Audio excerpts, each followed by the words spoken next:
Picture this. You walk into a room full of successful people, potential clients, future employers, people who could change your career. You can hear the low hum of conversations, glasses clinking, people laughing at jokes you don't quite catch. And you are standing at the edge, holding a glass of water, feeling completely invisible. Your heart is beating a little too fast. You want to speak, but every time you think of a sentence in English, it sounds wrong in your head. So you stay silent. And another opportunity walks right past you. Now imagine a different version of that same room. Same people. Same conversations. But this time, you walk in, you see a stranger, you say something simple, and 5 minutes later, you are exchanging contact information. 20 minutes later, you have 3 new connections. And one of them will later introduce you to the job that changes everything. What is the difference between these two versions? One skill, small talk, not advanced vocabulary, not perfect grammar. Just the ability to start a conversation that makes someone want to keep talking. Most people believe that networking is about saying something impressive. So they rehearse clever lines, they memorize elevator pitches, and then they stand in the corner waiting for the perfect moment. That moment never comes. They leave the room with a pocket full of business cards, but 0 real connections. Sound familiar? Here is the truth that changed everything for me. The most successful networkers in the world are not the ones who talk the most. They are the ones who make other people feel interesting. That is the real secret. And once you understand it, small talk stops being scary and start becoming your biggest career tool. Right now, you might think networking in English requires advanced vocabulary, cultural knowledge, and a bold personality. That is exactly what I used to believe.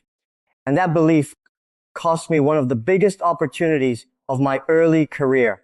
I need to tell you this story, not the short version, the real version, because I think you have felt what I felt. A few years ago, I was invited to a business dinner with international guests. This was not just any dinner. This was the dinner. The one where I would meet people who could open doors I had been knocking on for years. I prepared for days. I mean, really prepared. I memorized industry terms. I practiced my introduction in front of the mirror 100 times. I researched every important person who would be there. I even bought a new suit that I could not really afford because I wanted to look like I belonged. When I arrived, the room was buzzing. Maybe 60 people, all dressed sharply. I could hear English everywhere. Fast English, confident English. And suddenly, every word I had practiced felt like it was written in a foreign language. I grabbed a glass of wine just to have something to hold. I stood near the wall for 10 minutes, watching groups form and reform like flocks of birds. Everyone seemed to know someone. I knew no one. Then I saw him. A man standing alone near the window, sipping wine, looking out at the city lights. I recognized him immediately. He was a senior leader at a company I desperately wanted to work with. He looked approachable. He looked alone. This was my moment. I walked up to him, my palms sweaty, my heart hammering. I had rehearsed this exact moment. I stuck out my hand and said, "Good evening. My name is," and I specialize in cross-functional operational synergies. Even as the words left my mouth, I knew they sounded wrong. Like a robot reading a textbook. He nodded politely, but his eyes were already drifting over my shoulder, scanning the room. I panicked. Instead of stopping, I talked faster. I listed my qualifications, my degrees, my achievements. I told him about a project I had led the year before. I used words like optimized and streamlined and leveraged. Every business word I had ever memorized. He listened for about 90 seconds. Then he glanced at his watch. It was a quick glance, almost polite, but I saw it. He said, "Nice to meet you. Excuse me." And he walked away to join another group. They immediately started laughing about something. I was left standing in there, alone, holding my untouched wine, feeling like I had just been punched in the chest. I did not stay long after that. I made an excuse to myself about being tired, and I left. In the taxi home, I stared out the window and felt something I had not felt in years. Shame. Deep, burning shame. Not because my English was bad, but because I had tried so hard to be impressive that I had forgotten to be human. For weeks afterward, I replayed that moment in my head. Every night. What did I do wrong? Was it my accent? Was it my grammar? Was I just not good enough? Then, almost by accident, I mentioned the story to a mentor of mine, an older man who had built several companies and knew everyone worth knowing. He listened quietly, then said something I have never forgotten. He said, "You treated him like a target, not a person. You walked up and fired information at him like a sales pitch. Nobody wants to be a target. Everyone wants to be seen." He explained that when you corner someone and fire information at them, their instinct is to escape. It is biological. Their brain registers a threat. But when you invite someone into a conversation, when you show curiosity about them, their brain registers safety. And safety is where connection happens. That explanation rewired something in my brain. I had always thought networking was about proving my value. But my mentor was telling me that real networking is about seeing the value in others. That shift felt like a risk. If I stopped trying to impress people, would they think I was boring? If I asked questions instead of giving speeches, would I seem unqualified? At the next event, I tried something terrifying. I did not prepare a single impressive line. I did not memorize any elevator pitch. I just walked up to a stranger who was standing near the food table, and I said, "I have been trying to figure out what this dish is. Any guesses?" It was not clever. It was not impressive. But the man smiled. He said, "I think it is some kind of lamb. Pretty good, actually." And we started talking about food, about travel, about where we were from. 20 minutes later, he gave me his card and said, "Let's talk next week. I think my team could use someone like you." That conversation led to my first major career breakthrough. And here is what I learned. The difference between the first disaster and the second success was not my English level. It was my approach. I stopped performing and started connecting. And everything changed. So today, I want to share 3 principles that will transform how you network in English. Not tricks, not scripts, principles that work because they are based on how human beings actually connect. These principles work whether your English is beginner or advanced. They work whether you are an introvert or an extrovert. They work because they are about something deeper than language. They are about human psychology. Principle number 1. Start with a simple observation, not a self-introduction. When you walk up to someone and immediately say your name and what you do, you are asking them to care about a stranger. That is a heavy request. Most people instinctively resist it. Think about your own experience. When a stranger approaches you and immediately starts talking about themselves, how do you feel? Probably trapped. Probably looking for an escape route.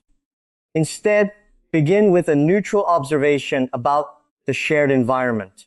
Something you both can see or experience right now. This is called a situational opener. And it works because it does not ask for anything. It simply invites the other person to share a moment with you. The psychological mechanism here is fascinating. When someone feels safe, their brain releases oxytocin, the trust chemical. When they feel pitched to, Their brain releases cortisol, the stress chemical. A situational opener says, I am not selling anything. I am just sharing space with you. That is why it works even when your English is not perfect. Most people think networking requires a perfect opening line. They imagine billionaires have some secret phrase book of clever things to say. But the truth is, the best openers are forgettable. The point is not to dazzle. The point is to open a door just a crack, so the other person can choose to step through. When you release the pressure to be impressive, you become approachable. And approachable is magnetic. Think about the difference between these two approaches. Bad opener. Hi, I am John, the regional VP of sales. The unspoken message is, here is my title. Now tell me yours so I can decide if you are worth my time. Even if you do not mean it that way, that is how it lands. A better opener. I was just watching the bartender make these cocktails. It is like watching an artist. The unspoken message is, we are in the same place. Let us share an experience. Which person would you rather talk to?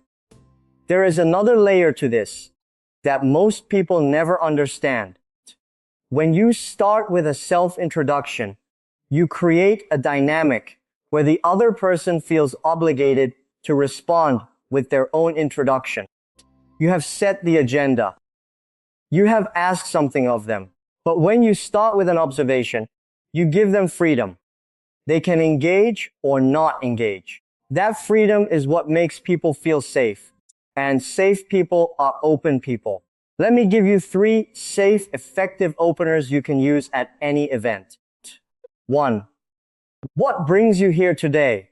This works everywhere because it is open and friendly, and it immediately signals that you are interested in their story. 2. I noticed you were talking to someone earlier. How do you know each other? This shows you are observant and curious about their world, not just pushing your own agenda. 3. What was the highlight of your day so far? This is positive and unexpected. Most people ask, how are you? And get fine. This question gets a real answer. Now, there is a nuance here I want you to understand. When you use these openers, your tone matters as much as the words. Say them with genuine curiosity. Not like you are reading from a script. Not like you are deploying a technique. But like you actually want to know the answer. That authenticity is what makes the difference between a conversation that takes off and one that crashes. Pick one of these openers right now. Imagine you are standing at an event and say it out loud to an imaginary stranger. Do not just read it in your head. Speak it. Feel it in your mouth. Good. That simple sentence is already better than memorizing a 10-line introduction because it starts a conversation, not a monologue. Now, I want to go deeper into why self-introductions fail so reliably. There is a concept in psychology called the spotlight effect. It is the belief that others are paying more attention to us than they actually are. When we walk into a room, we feel like everyone is watching us, judging us. So we feel pressure to perform, to justify our presence. And we open with our credentials because we think that is what people want to hear. But the spotlight effect works both ways. Everyone in that room is also thinking about themselves. They are not waiting to hear your resume. They are waiting to feel something. And the person who makes them feel something, curiosity, interest, being seen, is the person they remember. So here is your first reframe. Most people think networking is about being remembered. But the truth is, networking is about making others feel memorable. When you shift from how do I impress to how do I connect, everything changes. Principle number 2, ask questions that dig one layer deeper. Most small talk stays on the surface. Where are you from? What do you do? How is the weather? These questions are not bad, but they are forgettable. Everyone asks them. Think about the last networking event you attended. How many times did someone ask you, "What do you do?" Probably within the first 30 seconds of every conversation. And how did you answer? Probably with the same rehearsed line you always give. That is not connection. That is ritual. To create a real connection, you need to go one layer deeper. You need to ask a question that makes the other person pause and think, just for a second. Not an invasive question. Not a personal question. Just a slightly unexpected question that shows you are actually listening. Here is how it works. When someone tells you what they do not just say that is interesting and move on. Instead, ask, what is the most unexpected thing about your work? Or if they mention a hobby, how did you first get into that? Or if they talk about a challenge they faced, what did that experience teach you about yourself? These questions signal that you are actually listening. And in a world where most people are just waiting for their turn to talk, listening is a superpower. Billionaires, CEOs, world leaders. The most influential people I have met share one trait. They ask unusually good questions. They make you feel like you are the only person in the room. And you remember them long after the conversation ends. I once read about a famous investor who attends dozens of events every year. He meets thousands of people. But when asked about his secret to networking, he said, "I try to ask a question that no one else has asked them that day. Something that makes them stop and think. It does not have to be brilliant. It just has to be real." That is the standard to aim for, not brilliance, reality. Most people believe networking is about showcasing yourself. They treat every conversation as an opportunity to prove their competence. But the most respected people in any room are the ones who make others feel seen. So become that person. Stop trying to be the most interesting person in the room. Instead, become the most interested. The shift takes courage, but it changes everything. Let me give you a simple, practical trick. When someone answers your first question, do not just nod. Ask a follow-up question that begins with what or how. Avoid did, are, and is, because those lead to one-word answers. Did you like it? Leads to yes. But what did you enjoy most about it? Leads to a story. Are you busy at work? Leads to yes. But what is taking most of your energy at work right now? Leads to something real. This is called open-ended questioning, and it is the simplest, most powerful tool in networking. You do not need advanced English to use it. You just need the words what and how. A learner at A2 level can do this, and it will outperform a native speaker who only asks closed questions. Let us practice this together. I will give you a statement someone might say at an event, and you respond with a deeper question. Ready? I work in marketing for a tech company. What deeper question could you ask? Think for a moment, then speak it out loud. You might have said, what is something about tech marketing that most people get wrong? Or, how has your work changed since you started? Or, what part of your job would surprise people the most? Those are real questions. They invite real answers. Now try another one. I just moved here from another city. Your question? A deeper question could be, what was the hardest part about leaving your old city? Or, what has surprised you most about living here so far? Or, if someone were visiting your old city for one day, what should they absolutely do? See how these questions invite stories, not just facts. That is where connection lives. Now, here is a reframe that will change how you see small talk forever. Most people think small talk is shallow, that it is just filler between important moments. But the truth is, small talk is just deep talk, waiting for someone brave enough to ask the right question. you can be that person. Even in simple English, even with an accent, even if your grammar is not perfect. The question is all you need. There is another dimension to this that I want you to understand. When you ask someone a deeper question, you give them a gift. Most people go through their day never being asked anything meaningful. They are asked for status updates. They are asked for reports. They are asked about the weather. But nobody asks them what they love about their work, or what they have learned from their struggles, or what surprised them recently. When you ask that, you stand out. You become a bright spot in their day.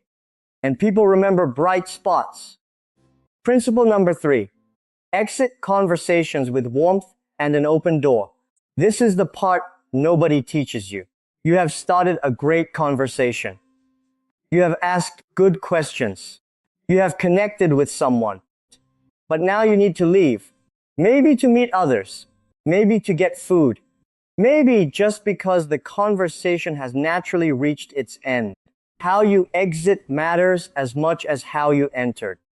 In fact, the last 5 seconds of a conversation color the entire memory of it. If you drift away awkwardly, the person remembers awkwardness. If you exit with warmth and intention, they remember warmth, and they want to see you again. Most people handle exits terribly. They pretend they are going to the bathroom. They say they need another drink. They glance over the other person's shoulder as if looking for someone more important. These are all signals of rejection. The other person feels them, and the positive connection you just built is damaged in the final seconds.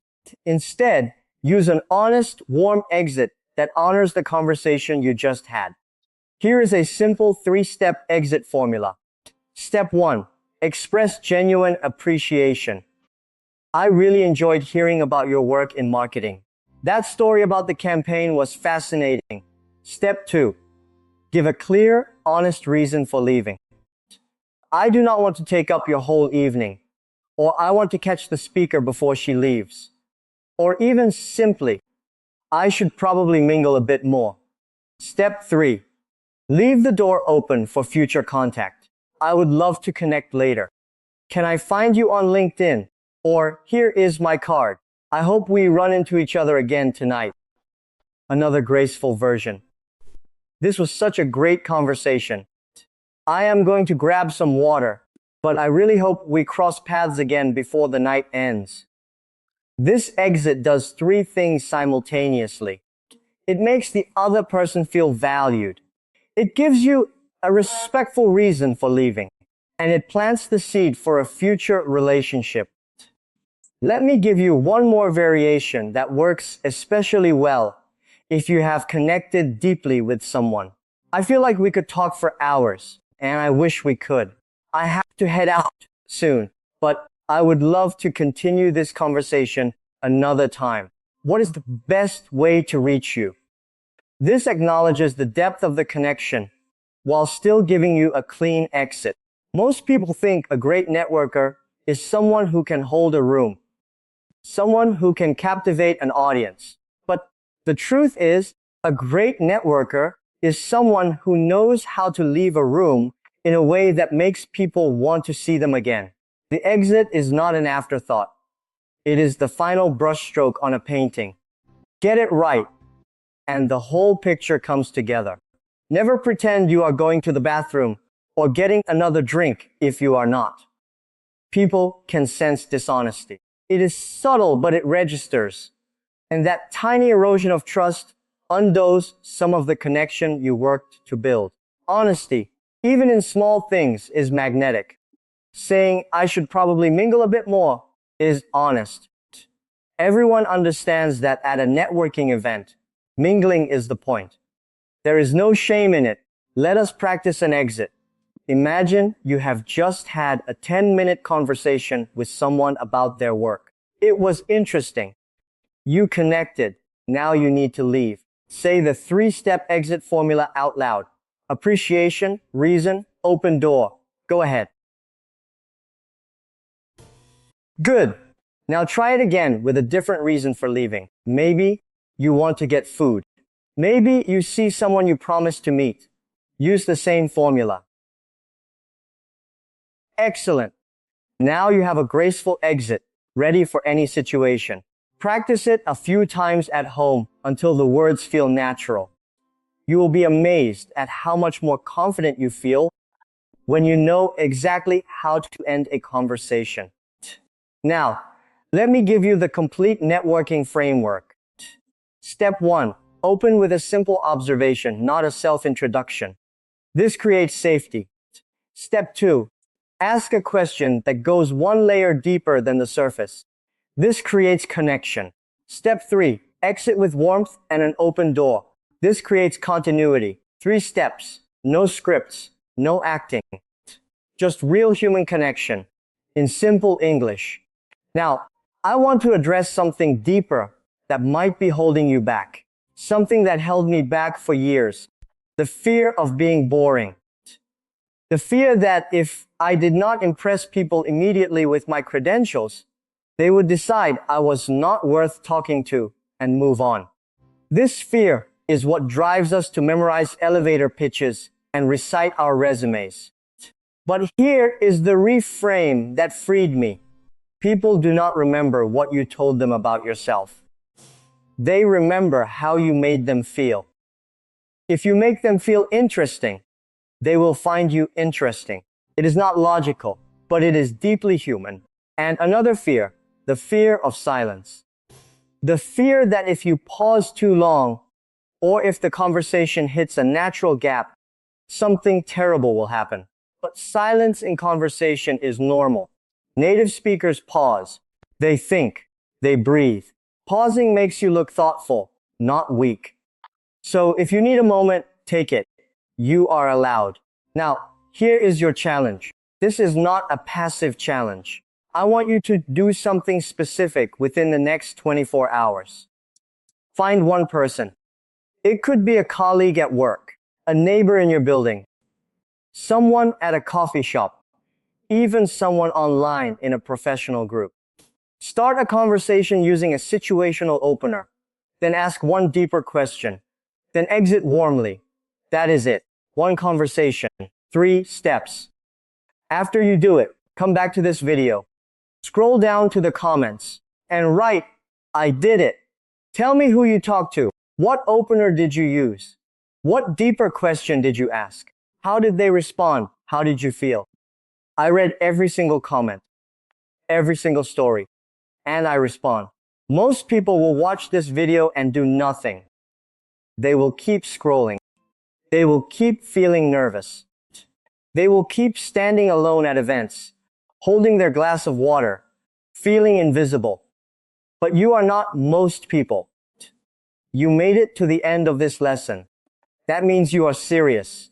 That means you are ready to take action. And that action, repeated over time, builds a network that can change your entire career. The uncomfortable truth is this. Your English does not need to be perfect for people to like you. They will like you because you made them feel heard.